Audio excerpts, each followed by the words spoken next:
Alors aujourd'hui, on va s'entretenir avec Jackie Demers, qui est directrice générale du dispensaire diététique de Montréal. Bonjour Jackie.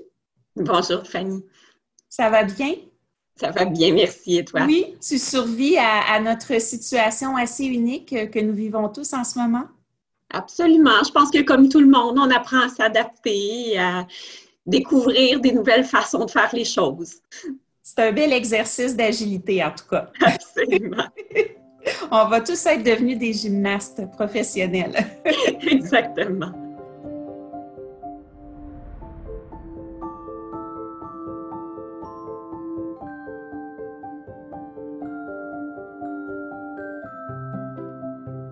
On vit actuellement une crise qui est assez unique. Donc, de quelle façon votre équipe a réussi à s'adapter à cette situation particulière-là et à continuer d'exercer votre mission auprès des femmes? Parce que, comme tu l'as mentionné récemment, je trouvais que c'était très bien dit, hein, la vie continue. Il continue d'y avoir des bébés qui naissent, il continue d'y avoir des femmes qui tombent enceintes. Donc, il faut que vous puissiez continuer d'être là, vous aussi.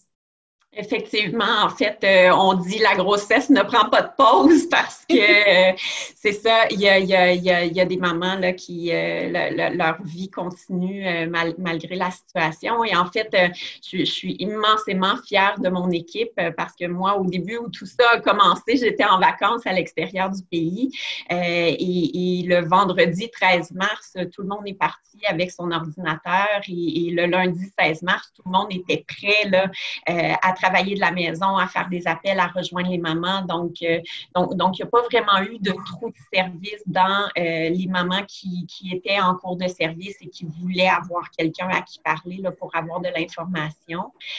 Donc, ça, c'était vraiment un coup de chapeau énorme là, à l'équipe parce que c'est sûr qu'on a vu les préoccupations des familles aussi changer là, au fil des premières semaines particulièrement, c'est-à-dire que, bon, il y avait des familles qui se retrouvaient dans des situations encore plus précaires devant de l'incertitude. Il y avait aussi des familles qui n'avaient pas nécessairement accès à l'information concernant la situation qu'on vivait, qu'est-ce qui était recommandé. Donc, on jouait aussi ce rôle-là finalement là, de les aiguiller, de les outiller par rapport à tout ce qui entourait finalement là, la pandémie. Donc ça, c'est une des choses. Et assez rapidement, devant les besoins, parce que, bon, évidemment, les premières semaines, on n'était pas en mesure, on avait annulé tous les ateliers de groupe.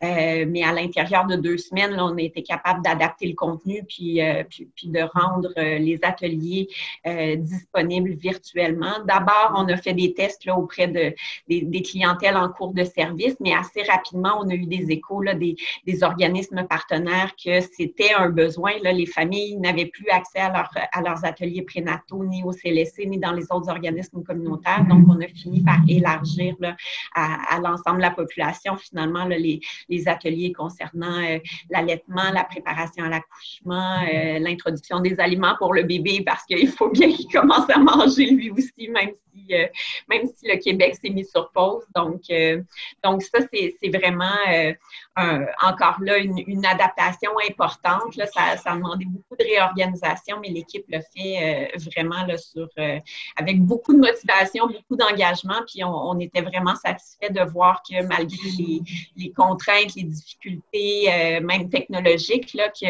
qu'on était en mesure finalement là, de rejoindre malgré tout les familles qui pouvaient en avoir besoin. On va bientôt amorcer le processus de déconfinement qui va être un processus graduel. On nous l'a annoncé, qui va s'échelonner sur plusieurs semaines certainement, peut-être même plusieurs mois.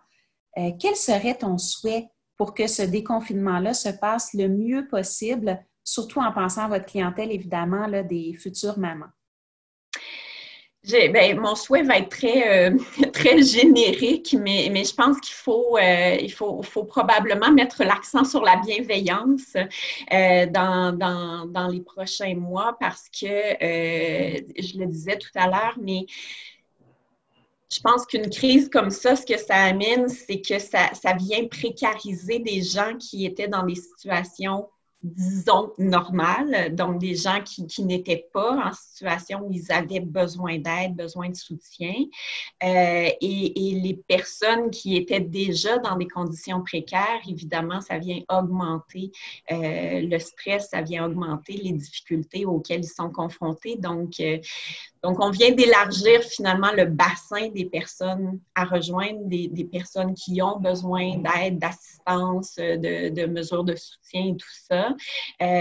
Alors, c'est pas très concret mon souhait, mais si on peut vraiment continuer de réfléchir autrement et de travailler ensemble pour que le filet de sécurité demeure et demeure tout au fil du processus et après. Parce que, évidemment, là, ça ne sera pas du jour au lendemain que les choses vont rentrer dans l'ordre et que les gens vont sentir finalement là, qu'ils ont accès aux ressources ou à l'information là, dont ils ont besoin pour reprendre une vie normale finalement.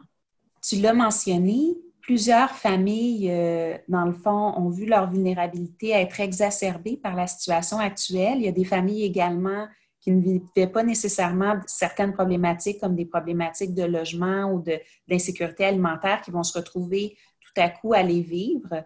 Donc, bien évidemment, il va falloir monitorer tous ces facteurs de risque-là qui ont des impacts sur le développement des tout-petits au cours des prochains mois, au cours même de la prochaine année. De ton côté, qu'est-ce que ce serait ta plus grande préoccupation par rapport à l'après-pandémie? Qu'est-ce que tu penses qu'il faudra vraiment surveiller de près après la crise actuelle? Comme je le mentionnais dans mon souhait, en fait, c'est très lié à ça, c'est-à-dire que, bien évidemment, les tout-petits, puis c'est pour ça que notre mission se concentre sur la période de la grossesse et les premiers mois de la vie. C'est clair que ce qui se passe pendant cette période-là a le potentiel d'avoir un impact durable, un impact sur une longue période, sur l'ensemble de la vie, en fait, de cet enfant-là, mais aussi de toute sa famille. Donc, c'est certain que je pense que dans les prochains mois, ça va être important de nous assurer que les conséquences de la gestion de la crise ne viennent pas mettre en péril finalement la volonté d'accompagner les personnes puis de leur offrir des services. Je pense que la crise, elle est très exigeante là, à tous les niveaux, puis tout le monde investit le maximum de moyens, d'efforts et de ressources pour répondre aux besoins de cette crise-là. Mais c'est sûr qu'à un moment donné, on va sortir de la période aiguë de cette crise-là. Puis il va y avoir encore des besoins en soins de santé, en soutien social, en accompagnement, en stimulation. Et ça va être important peut-être de repenser, en tout cas, j'ose espérer que ça sera une opportunité de repenser cette continuité-là des services pour s'assurer qu'encore plus, s'il y a une autre crise un jour, on soit mieux équipé pour pas que les gens finalement tombent dans les mailles du filet. Et pour terminer, ma dernière question pour toi, ce serait qu'est-ce que c'est le principal apprentissage que tu as fait depuis le début de cette crise-là? Le principal apprentissage, je dirais, en fait, ça se résume en 2 mots, c'est confiance et résilience. Je pense qu'il faut apprendre à se faire confiance comme individu, comme organisation, qu'on est plein de ressources, puis qu'on peut trouver des moyens, puis qu'on peut rebondir. Et la résilience, en fait, parce que, puis on le voit particulièrement auprès de la clientèle qu'on accompagne, c'est-à-dire que oui, c'est une crise, mais des crises, il y en a de toutes sortes, il y en a dans toutes les vies. Là, c'est particulier parce que tout le monde vit à peu près la même crise. Mais je pense qu'il faut s'inspirer, en fait, de la résilience des familles qui passent à travers des périodes difficiles, qui ont leur trauma, mais qui malgré tout avancent, vont chercher les moyens de s'en sortir. Alors, je pense que c'est ce principe-là qui est applicable aux individus, mais qu'il faut aussi être confiant de s'appliquer à notre société, puis de partager, puis d'utiliser ces apprentissages.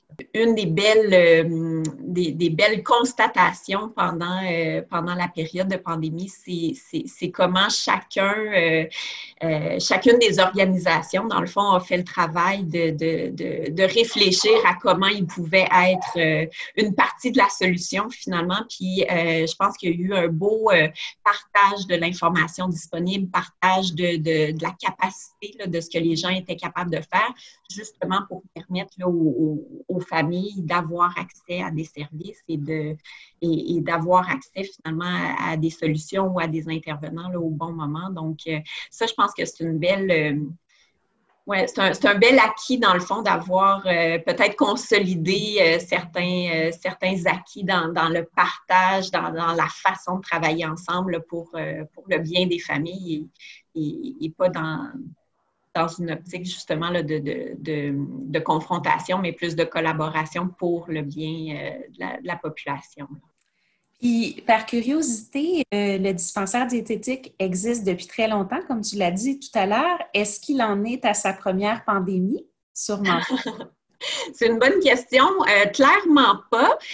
J'ai pas eu le temps, par exemple, d'aller rechercher l'information concernant les autres crises sociales. Par contre, je sais que quand on faisait là, des recherches historiques, par exemple, pendant les temps de guerre, il y avait des mesures particulières. Là, on avait développé, par exemple, des livres de recettes sur comment cuisiner avec des bons de rationnement qui étaient disponibles pendant la guerre.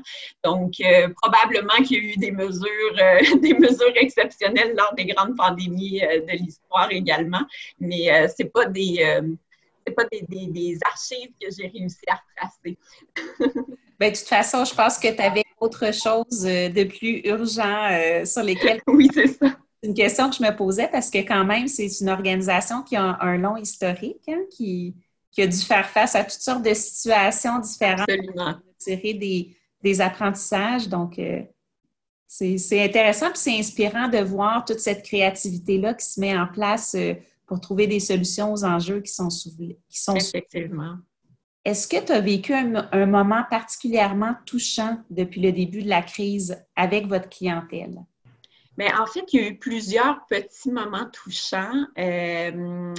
On a beaucoup travaillé justement à permettre à l'équipe d'échanger puis de faire des suivis, de faire des partages de cas entre elles parce qu'évidemment, là, en étant chacune chez elle, en voyant les cas qui s'alourdissaient, là, elles se sentaient assez seules dans le fond pour absorber et accueillir tout ça et accompagner tout ça. Et on a eu quand même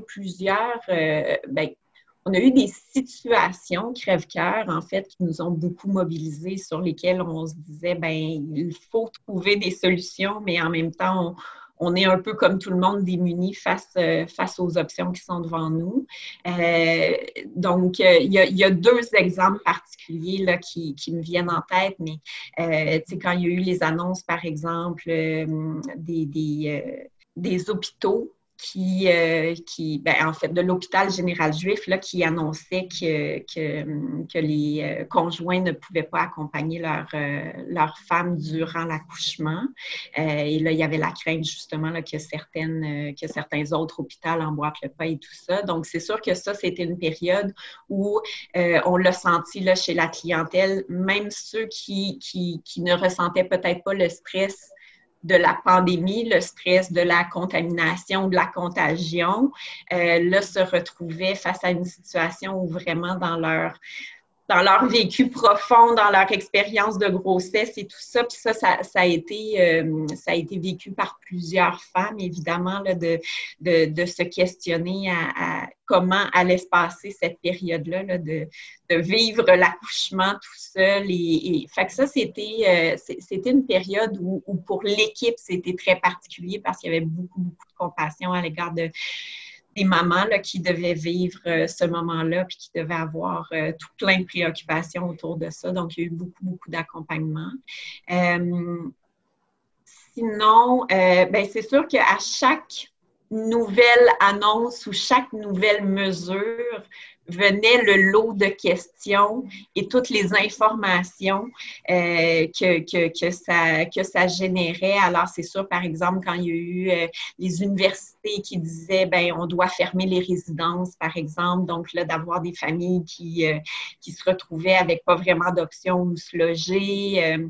Donc, il y a eu plusieurs situations comme ça où on s'est dit, OK, clairement, là, on est dans une situation complètement différente de ce qu'on vit habituellement parce qu'habituellement, les autres organismes sont là, il y a des... il y a des intervenants pour les outiller par rapport à la défense de leurs droits. Il y a des endroits où les diriger. C'est ça. Il y a eu plusieurs. En fait, je pense que c'est pas un moment particulièrement touchant. Je pense qu'à chaque semaine, à chaque annonce, il y avait quelque chose. La première semaine, ce qui était très, très difficile, c'était l'accès à la nourriture. La plupart des banques alimentaires étaient fermées, donc là, les gens nous appelaient, puis il y a des femmes, on le savait, là, ce qu'elles avaient dans leur frigo, c'était ce qu'on leur avait donné la semaine précédente, le lait qu'on leur avait permis d'acheter avec les coupons au lot. Donc, c'est ça. Il y a vraiment eu des périodes là, où pour les familles, puis pour les intervenantes qui voulaient les aider, c'était beaucoup d'impuissance, je dirais. Bien, écoute, je te remercie beaucoup, Jackie, d'avoir pris le temps de discuter avec moi. Je vous souhaite vraiment bonne chance pour les prochaines semaines, mais aussi toutes mes félicitations à l'équipe parce que je pense que le travail que vous faites est vraiment essentiel pour les parents, mais aussi pour les tout-petits. Alors, on va souhaiter que la suite des choses se passe bien. Merci beaucoup, Fanny.